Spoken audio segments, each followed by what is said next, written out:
السلام عليكم ورحمة الله تعالى وبركاته. نبدأ على بركة الله حلويات العيد إن شاء الله. هنا جا اخترت أنا ندير معكم هاد الحلوة، حلوة الأساور تاع الشوكولا. حبيت يعني نديرها معكم هكذايا. هنا للوصفة تاعنا نسحقوا بطاطا بدا تاع 250 غرام، أنا استعملت هذه فلوريال. هنا تخدموها بالباتر احسن، انا ما عنديش الباتر تاعي دونك درتها في البيتخا.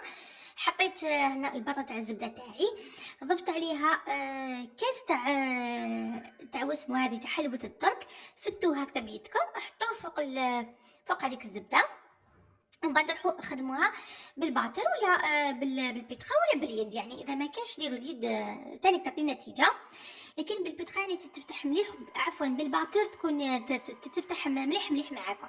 ضفت عليهم نصف كاس تاع الزيت، هذاك الكاس تاع 220 ملل تاع وريد. ضفتو هكذايا وبديت نخلط فيهم. شوفوا حتى ولات لي شغل كريميه، ولات لي اون بوماد. ضفت عليها كاس تاع عفوا قبل الكاس تاع الكاوكاو درت هنايا المايزينا، حوالي نصف كاس تاع عفوا ماشي مايزينا، لافاني. يعني شويه خلط، درت لافاني ماشي مايزينا. من بعد ضفت عليها حبه تاع بيض وصفار تاع بيضه، حبه بيض وصفار بيضاء. زدت شويه هذاك الاكستري تاع لافاني هكذايا، وخليتهم يتخلطوا تخي بيان.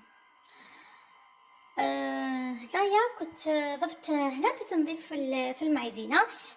حوالي 2 ملاعق تاع مايزينا، هذا يعني هذا ما كان، ما نكتروش بزاف. من بعد هنايا جبت هنا الوسمه تاعي، هذيك الزبده اللي تخلطت لي مع البيض والزيت وكامل المكونات. ضفت عليهم كاس تاع كاوكاو يكون محمر هكذايا، حمروه باش هكا تكون بالنشابه الحلوه تاعنا. شوفوا دخلتوه هكذايا مليح مليح هكذا، وضفت نصف يعني العلبة تاع خمرت الحلوى. كانت عندي شويه فيها هكذا داخل، درتها لانه ما نكثرش يعني الخماره، لانه هذه الحلوى ما تحقش يعني تخمر بزاف، جوست باش تخفف هذا ما كان. نبدا نضيف في الفرينه. توجور يعني نروحو غير بالعقل معاها، ما نزربولهاش، لانه لو كانت تجرى معاكم راح تحصلوا فيها. عفوا لو كانت تطرى معاكم راح تحصلوا معاها. كنتي بس عفوا هنا خلطوها هكذايا. والقوام اللي لازم تتحصلوا عليه لازم يكون شويه طري، جوغ كيما تاع الغريبيه، لانه لو كان تنشفوه تاني الكاوكاو يعني راح يشرب وراح تخدعكم لاباط يعني في البديه. من الاحسن تخلوها شويه طريه، وتخلوها تريح وتزيدوا تشوفوا. انا هكذا كملتها هكايا، لميت كامل العجينه تاعي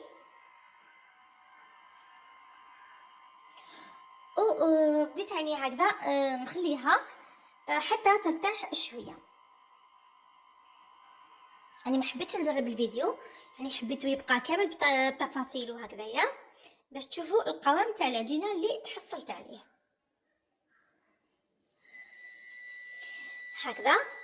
شوفوا راهي مازالها تتلاصق، دونك زدت لها شويه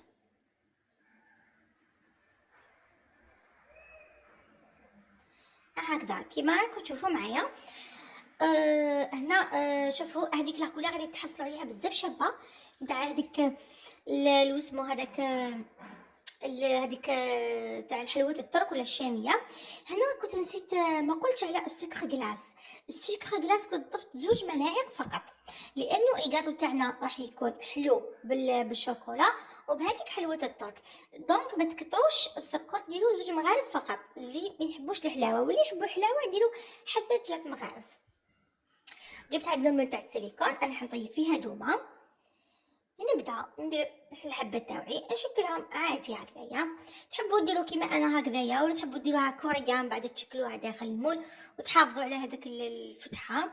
لازم توجور هذيك الفتحه تبان باش الحبه كي طيب كيما الكعكات، يعني طيب مدوره هكا ومفتوحه من الداخل، ما لازمش تكون عجينه للفوق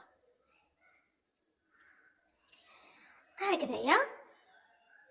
كيما راكم تشوفوا انا كملت كامل الحبه تاوعي، ودرت الفرن تاعي يسخن على درجه حراره تكون 180 درجه كيما نطيبوا الحلوى عادي. هكذايا توجور يعني نحافظ على هذاك الثقب اللي يكون في الوسط، يعني اسهل من هكذا ما كاش. وما تعمروهمش بزاف، يعني ما تكثروش لاباط حتى تولي يعني تنتفخ بزاف معاكم.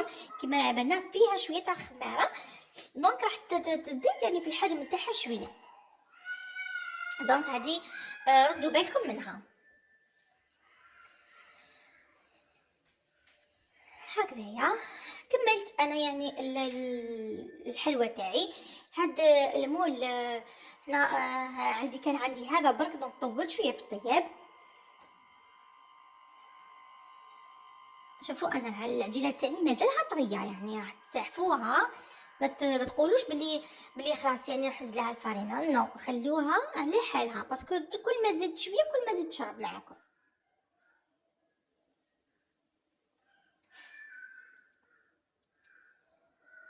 هكذايا وخليوها هكذا.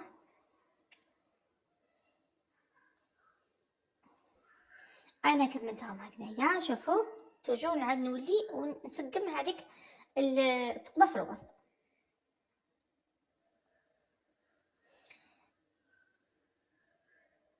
هنا بعد ما طابولي شوفوا يطيبوا لكم هكذا. انا ما طيبتهمش من الفوق، جست لقيتهم هكذا بداو يحمروا في الاطراف نحيتهم. هنا كنت طيبتهم شوفوا تحصلت على حوالي 40 حبه. هاد يعني الوصفه كانت زاكيه، كنت خليت شويه كاوكاو من هذاك اللي حمصته ونحيت له هذاك الخشين ودرتوه في الشوكولا باش تحصل على هذا الكلاصاج تاع الفيرو. دونك درتو هكذايا. اللي ما يحبش هاد الكلاصاج تاع الكاوكاو ولا يعني هكا يقدر يديروه سامبل عادي. وهنا ما تكثروش يعني يسمو هذاك الكاوكاو الرقيق، ديروا الكاوكاو الخشين باش يجيكم الكلاصاج تاعكم الشباب. شوفوا كيفاش تكلاصيو الحبه، بداو تنفضوا فيها هكذايا، بعد تقلبوها شويه باش يهبط لها هذاك الزايد من الثقبه هذيك، وحطوهم على بابي كويسون ولا على اي حاجه هكا ولا ساشي باش هكا يوصل معاكم ينشفوا، وبفي يعني تفدوهم وتنحوهم يعني من طريقكم. هكذا انا كملت كامل الحبات تاوعي بهذه الطريقه.